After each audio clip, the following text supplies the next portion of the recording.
Hello friends, Suparna's ক্রিয়েশনে তোমাদের সবাইকে স্বাগত। আর আমি হলাম সুপর্ণা। আজকে আমি নিয়ে এসেছি আবার একটি চিকেনের অভিনব একটি রেসিপি নিয়ে। তো চলো আজকের রেসিপিটি দেখে নেওয়া যাক।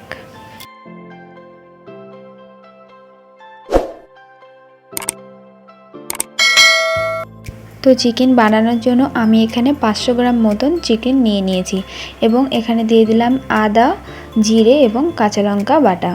এরপরে আমি দিয়ে দিলাম পেঁয়াজ আর রসুন বাটা। তারপরে আমি দিয়ে দিচ্ছি 3 টেবিল চামচ মতন টক দই, ফেটিয়ে রাখা টক দইটা এখানে দিয়ে দিলাম। তারপরে আমি দিয়ে দিচ্ছি পরিমাণ মতন লবণ। এরপরে আমি দিয়ে দেবো পরিমাণ মতন হলুদ গুঁড়ো। এরপরে আমি দিয়ে দিলাম পরিমাণ মতন ধনের গুঁড়ো। এরপরে আমি দিয়ে দিচ্ছি কাশ্মীরি লাল লঙ্কার গুঁড়ো। এবার আমি কিছুটা পরিমাণে সর্ষের তেল এখানে দিয়ে দিলাম। এবার খুব ভালো করে আমি এটাকে মাখিয়ে নেব। চিকেন কিন্তু আমাদের শরীরের হেলথের জন্য, চোখের জন্য, ত্বকের জন্য খুবই কাজে আসে। এছাড়া ঠান্ডার হাত থেকে রক্ষা পাওয়ার জন্য কিন্তু চিকেন অনেক আমাদের হেল্প করে। তো আমি এটাকে কিছুক্ষণ রেখে দিচ্ছি ঢাকা দিয়ে। এরপরে আমি চলে এসেছি এই তেলে। আমি কিছুটা আলু যেগুলো চিকেনে আমি দেব সেগুলো আমি ভেজে তুলে নিয়েছি। এরপরে আমি এখানে তেজপাতা এবং গোটা গরম মশলা ফাটিয়ে কিন্তু ফোড়ন দিলাম। এবার এই ফোড়নটাকে আমি একটু ভালো করে নাড়াচাড়া করে ভেজে নিচ্ছি। এরপরে আমি দিয়ে দিলাম কয়েকটা গোটা রসুন, কয়েকটা রসুনের কোয়া এবং পেঁয়াজ কুচি। এবার এগুলোকেও আমি খুব ভালো করে ভেজে নেব।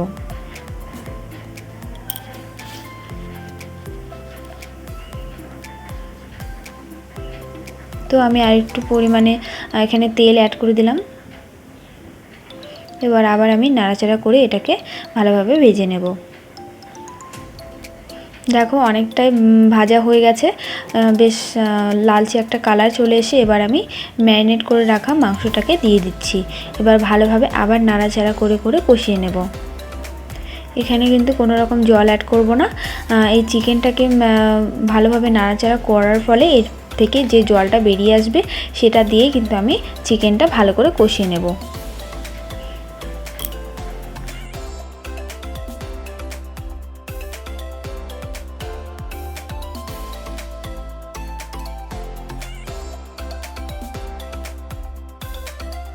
একটুখানি নাড়াচাড়া করে নিলাম।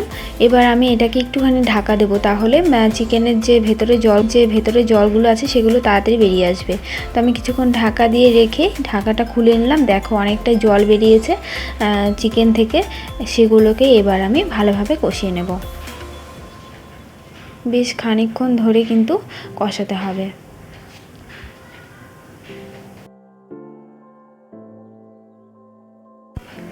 এবার আমি এখানে ভেজে রাখা আলুগুলোকে দিয়ে দিচ্ছি। তোমরা চাইলে পরে অ্যাড করতে পারো, আমি আগেই অ্যাড করে দিলাম কারণ আলুগুলো খুব ভালোভাবে সেদ্ধ হয়ে যাবে। না হলে পরে দিলে সেদ্ধ হবে না, খেতে ভালো লাগবে না, সেই জন্য আমি একটু আগেই দিয়ে দিলাম। এবার দেখো আমি ভালোভাবে আবার নাড়াচাড়া করে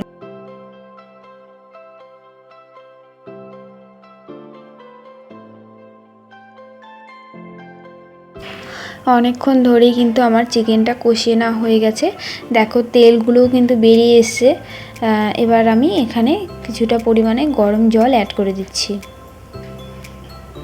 এখানে কিন্তু ঠান্ডা জল অ্যাড করতে পারো, কিন্তু গরম জল অ্যাড করলে চিকেনের টেস্টটা কিন্তু ভালো থাকবে।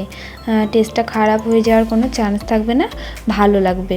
তো আমি গরম জল অ্যাড করে দিয়েছি। তো দেখো এবার আমি এটাকে অনেকক্ষণ ধরে কিন্তু ফুটিয়ে নেব। এবার আমি ঢাকা দিয়েও বেশ কিছুক্ষণ রেখে দিচ্ছি। এরপরে দেখো আমি ঢাকা খুলে নিয়েছি। চিকেনটা কিন্তু অলমোস্ট রেডি হয়ে গেছে।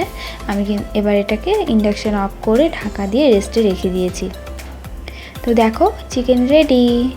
তো আজকের রেসিপিটি কেমন লাগলো? একেবারে একটি ঘরোয়া রেসিপি। তো ভালো লাগলে অবশ্যই তোমরা একটি লাইক করতে কিন্তু ভুলো না। চ্যানেলটি অবশ্যই সাবস্ক্রাইব করে দিও আর পাশে থাকা বেল আইকনটিও প্রেস করে দিও। তো চলো আজকের মতন টাটা, বাই বাই। তোমরা সবাই ভালো থেকো।